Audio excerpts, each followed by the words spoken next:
Kung napapansin niyo po mga kadayo, nagpapalambot po siya ng kawali dahil sa Diyata Lumi Overcoat. Ayan. Sayang sa gas.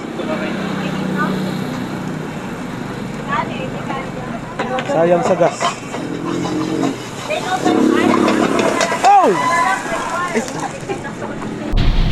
At kung mapapansin nyo dyan na in-slow mo ko yan dahil talagang inabot talaga ang aming mukha dyan. Sobrang init talaga niyan. Kaya kung mapapansin nyo, bigla akong tumakbo dahil sobrang init na talaga. Grabe.